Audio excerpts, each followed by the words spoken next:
Bro, bayangin lo bangun pagi, buka berita, dan kepala langsung panas bukan karena kopi, tapi karena harga emas dunia nongkrong di level $4.600 per ons, sementara perak nyelonong ke $94 per ons. Gua bukan lagi ngomong grafik cantik di layar Bloomberg, tapi realita yang bikin dompet, banyak orang Indonesia mendadak terasa lebih tipis, lebih berat, atau malah dua-duanya. Angka segede ini bukan sekadar mahal, ini sinyal keras bahwa ada sesuatu yang lagi retak di sistem global. Di tanah air ceritanya kebawa ke meja makan. Emas fisik di Indonesia kebaca di kisaran 2,7 juta rupiah per gram, perak tembus sekitar 27 ribu rupiah per gram.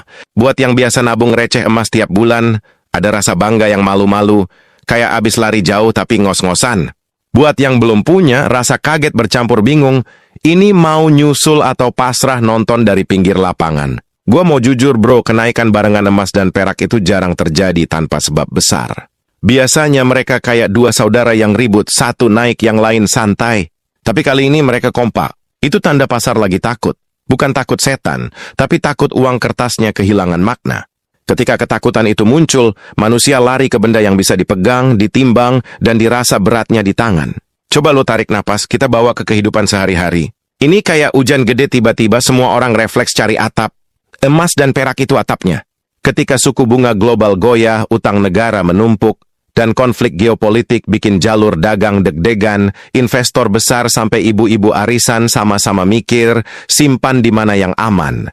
Jawaban klasiknya selalu balik ke logam mulia. Di pertengahan video nanti, akan gua kupas tuntas akankah harga emas dan perak sampai ke titik harga yang membuat masyarakat Indonesia geleng kepala? Kalimat itu gua lempar bukan buat nakut-nakutin, tapi karena rasa penasaran itu nyata di lapangan. Gua dengar sendiri cerita orang yang nanya, ini beneran atau cuma mimpi mahal sesaat? Pasar global sekarang kayak ruang tunggu rumah sakit, semua tegang, semua nunggu hasil. Bank sentral dunia main tarik ulur kebijakan moneter, inflasi belum jinak, pertumbuhan ekonomi jalan pincang. Uang yang dulu nyaman parkir di instrumen berisiko, sekarang pindah ke tempat yang dianggap lebih tenang.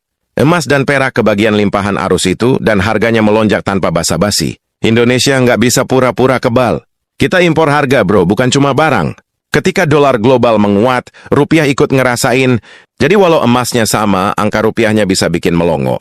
Nah ini bukan salah pedagang, bukan juga akal-akalan, tapi konsekuensi dari posisi kita di peta ekonomi dunia yang saling terhubung. Buat kelas menengah perasaan campur aduk.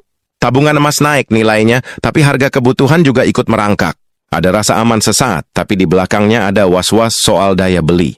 Buat UMKM, biaya bahan baku yang terikat impor bisa naik, sementara konsumen mulai mikir dua kali sebelum belanja. Efeknya pelan, tapi kerasa. Yang menarik bro adalah emosi kolektifnya. Ada yang bangga karena keputusan lama terasa benar. Ada yang takut karena merasa tertinggal. Ada yang berharap ini jadi jalan keluar dari ketidakpastian. Dan ada juga yang spekulatif matanya berbinar lihat peluang cepat kaya. Semua emosi itu valid, tapi semuanya lahir dari sumber yang sama, ketidakpastian global. Di titik ini, gua pengen lo sadar satu hal. Ini bukan cuma cerita grafik naik dan angka fantastis. Ini cerita tentang cara dunia bergerak, tentang rasa aman manusia, dan tentang bagaimana keputusan besar di luar sana nyentuh hidup kita yang sederhana di sini. Pegang itu dulu di kepala bro, karena dari sini ceritanya bakal makin dalam.